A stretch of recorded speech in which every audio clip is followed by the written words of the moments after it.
moments later. Baik, saya akan menjelaskan pengertian anggaran kas. Yang pertama, anggaran kas dapat didefinisikan sebagai perkiraan arus kas masuk atau cash inflow dan arus kas keluar cash outflow selama periode waktu tertentu yang akan datang. Selain itu, anggaran kas juga dapat didefinisikan sebagai rencana arus kas masuk dan arus kas keluar selama periode tertentu yang akan datang. Jadi, anggaran kas memuat tentang estimasi penerimaan kas dan pengeluaran kas, surplus atau defisit kas, serta kas awal dan akhir. Yang kedua, kas mempunyai kedudukan yang sentral dalam upaya menjaga kelancaran operasional perusahaan. Jumlah kas yang memadai sangat penting bagi kelancaran usaha perusahaan sehari-hari. Jumlah kas yang kurang akan mengakibatkan tidak terbayarnya kewajiban perusahaan atau terganggunya operasional perusahaan. Sedangkan jumlah kas yang berlebih akan mengakibatkan adanya jumlah kas yang menganggur atau idle atau jumlah kas yang tidak produktif. Selanjutnya, anggaran kas adalah perencanaan mutasi dan posisi kas jangka waktu tertentu yang terdiri atas yang pertama, perencanaan penerimaan kas atau aliran kas masuk. Yang kedua, perencanaan pengeluaran kas atau aliran kas keluar. Yang ketiga, penetapan sisa kas minimum. Sifat aliran kas, baik aliran masuk maupun aliran keluar, dapat bersifat kontinu, artinya frekuensi penerima atau pengeluaran kas yang sering diterima atau dibayar oleh perusahaan, ataupun bersifat tidak kontinu atau insidental, artinya frekuensi penerima pengeluaran kas yang jarang diterima atau dibayar oleh perusahaan. Baik, saya akan menjelaskan materi selanjutnya. Contoh aliran kas masuk yang bersifat kontinu, misalnya penerimaan kas yang berasal dari hasil penjualan produk secara tunai dan hasil pelunasan piutang. Sedangkan contoh aliran kas masuk yang bersifat tidak kontinu atau insidental, misalnya penerimaan kas yang berasal dari penyertaan pemilik perusahaan, penjualan saham, penerimaan kredit bank, dan penjualan aktiva tetap yang sudah tidak terpakai lagi. Contoh aliran kas keluar yang bersifat kontinu atau rutin, misalnya pengeluaran kas untuk pembelian bahan baku, pembayaran upah, gaji, dan kesejahteraan karyawan, pembayaran biaya listrik, air, telepon, dan lain-lain.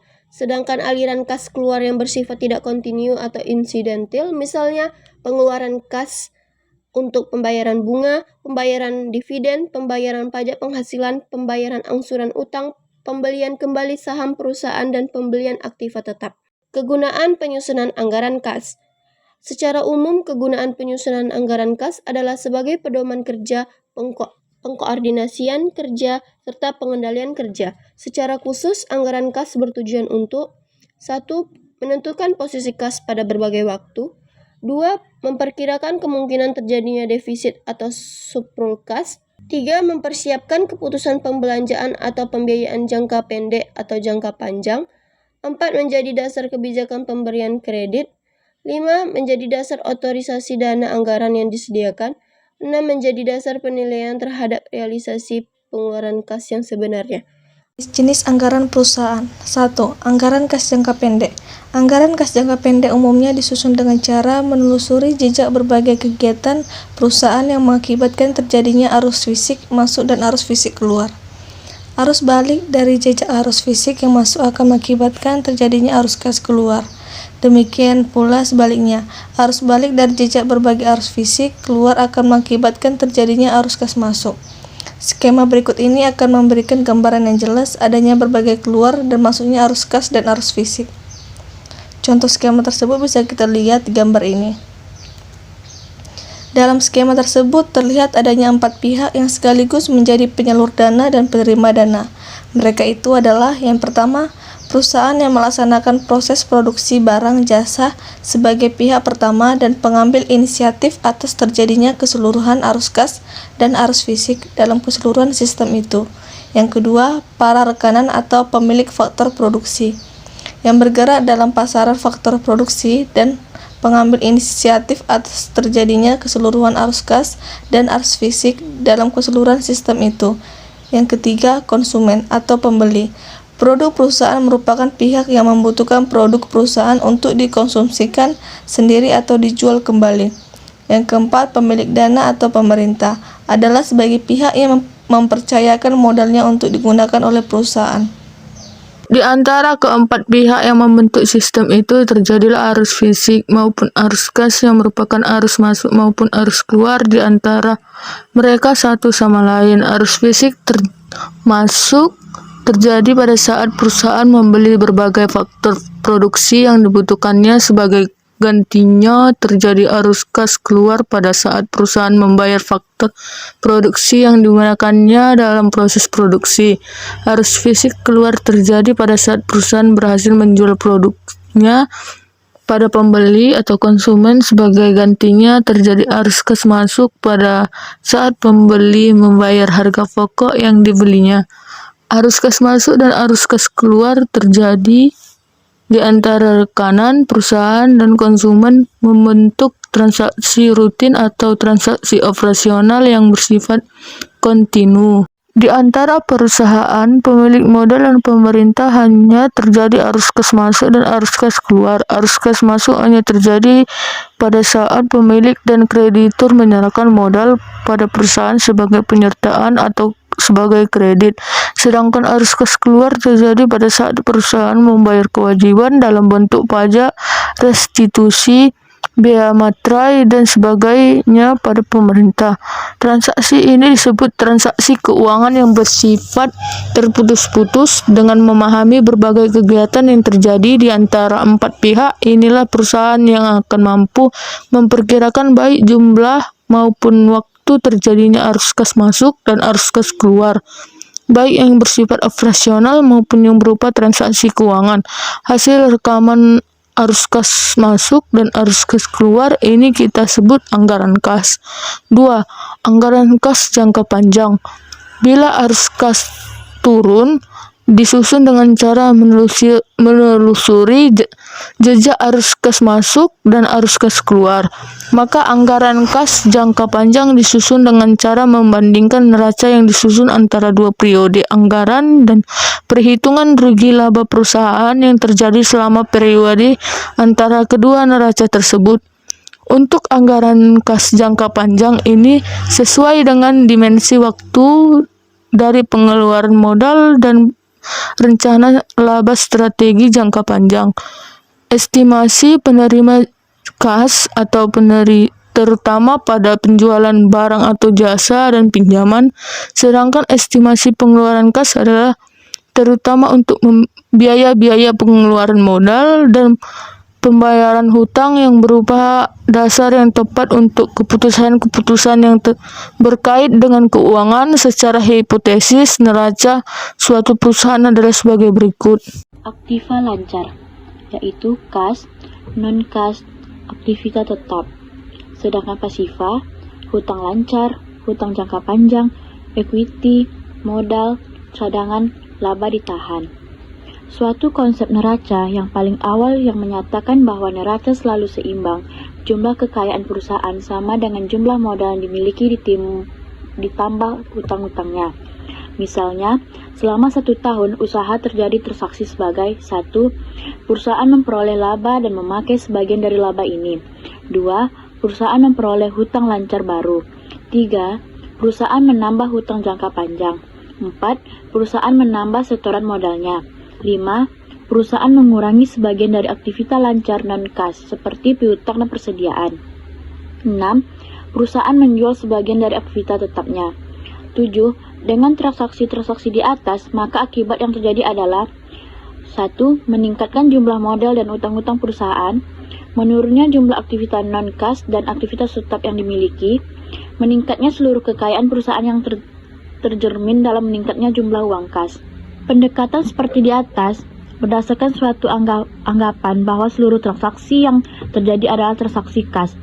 Berbagai transaksi yang menyebabkan meningkatnya atau menurunnya jumlah kas yang diperoleh adalah sebagai berikut. Sumber-sumber kas penambahan. 1.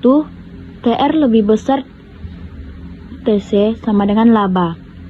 Akumulasi penyusutan. 3. Penambahan, yaitu utang jangka pendek, utang jangka panjang. 4. Bertambahnya equity, yaitu modal setor, cadangan, dan laba ditahan. Sedangkan penggunaan kas atau penurunan, TC besar TR sama dengan rugi. Pembelian aktivitas tetap, berkurangnya hutang jangka pendek, hutang jangka panjang. Berkurangnya equity, modal disetor, cadangan, dan laba ditahan. Sumber informasi penyusunan anggaran kas. Penyusunan anggaran kas memerlukan beberapa informasi yang diperoleh dari anggaran-anggaran yang telah disusun sebelumnya dalam anggaran induk perusahaan. Berikut ini adalah anggaran-anggaran dan sumber informasi lainnya yang menyediakan informasi bagi keperluan penyusunan anggaran kas. Yang pertama, anggaran penjualan. Anggaran penjualan menyediakan informasi tentang perkiraan nilai penjualan perusahaan dalam suatu periode anggaran. Informasi tentang penjualan akan lebih berguna dalam penyusunan anggaran kas jika perusahaan mampu membok penjualannya menjadi penjualan secara kredit dan tunai. Hal ini karena hanya penjualan secara tunai yang akan dimasukkan ke bagian penerimaan kas. Penjualan secara kredit dapat dimasukkan ke anggaran kas apabila perusahaan telah mampu menagih piutang pelanggannya. Yang kedua, pola penagihan piutang. Pola penagihan piutang membantu perusahaan dalam memperkirakan penerimaan kas dari penagihan piutang pelanggannya. Yang ketiga, anggaran pembelian bahan baku. Anggaran pembelian bahan baku menyajikan informasi tentang nilai pembel bahan baku dalam suatu periode anggaran. Hal penting yang harus diingat adalah hanya pembelian bahan baku yang dilakukan secara tunai yang dimasukkan ke anggaran kas. Pembelian secara kredit baru dimasukkan ke pengeluaran kas apabila perusahaan telah utang dagang kepada pemasok. Yang keempat, pola pelunasan utang dagang. Untuk menentukan jumlah dan waktu ulang dagang yang harus dibayarkan dan kepada pemasokinya, perusahaan harus dapat memperkirakan pola penagihan utang dagangnya. Yang kelima, anggaran biaya tenaga kerja langsung. Anggaran biaya tenaga kerja langsung menyajikan informasi tentang biaya tenaga kerja langsung yang harus dikeluarkan dalam satu periode anggaran untuk menunjang proses kegiatan produksi perusahaan. Biaya tenaga kerja langsung saja yang dibayarkan secara tunai dalam satu periode anggaran yang dimasukkan ke anggaran kas. Biaya tenaga kerja langsung dalam satu periode anggaran yang belum dibayarkan akan menjadi utang gaji dalam periode tersebut. Utang gaji akan dimasukkan ke anggaran jika telah dibayarkan oleh perusahaan. Yang keenam, anggaran beban operasi. Anggaran beban operasi menyajikan informasi tentang beban operasi dalam satu periode anggaran. Beban operasi yang masuk ke anggaran kas hanya beban operasi yang dibayarkan secara tunai. Beban operasi yang tidak melibatkan pengeluaran kas tidak dimasukkan ke anggaran kas, misalnya beban depresiasi aset tetap dan beban amortisasi aset tidak berwujud. Yang ketujuh, kebijakan pembayaran beban operasi. Jumlah beban operasi yang dibayarkan secara tunai seringkali berbeda dengan jumlah beban operasi yang diakui dalam laporan laba rugi. Hal ini terjadi karena perusahaan menggunakan basis akrual dalam melakukan pencatatan akuntansinya, sebun dalam akuntansi diakui saat terjadinya, tanpa memandang apakah sudah terjadi pengeluaran kas atau beban atau belum. Misalnya, perusahaan berencana menyewa sebuah ruangan pameran sejak tanggal 1 Juli 2006 sampai 30 Juni 2007. Biaya sewa selama 1 tahun sebesar 60 juta. Atas pembayaran sewa tersebut, perusahaan akan memasukkannya ke beban operasi tahun 2006 sekitar 50 juta. Untuk keperluan penyusunan anggaran kas tahun 2006, perusahaan memasukkan seluruh pembayaran sewa ruangan pameran sebesar 60 juta, yaitu sebesar uang tunai yang dibayarkan ketika ingin menyewa. Yang kedelapan, belanja modal. Belanja modal adalah segala pengeluaran yang dilakukan oleh perusahaan yang memberikan manfaat lebih dari 1 tahun. Misalnya, pembekas mesin pabrik. Belanja modal yang menggunakan kas perusahaan saja yang dimasukkan ke anggaran kas. Yang 9, neraca tahun lalu. Neraca tahun lalu menyajikan informasi tentang piutang dagang dan seluruh utang yang akan jatuh tempo pada periode anggaran mendatang. Piutang dagang yang jatuh tempo akan menambah penerimaan kas, sedangkan utang dagang yang jatuh tempo akan menambah pengeluaran kas.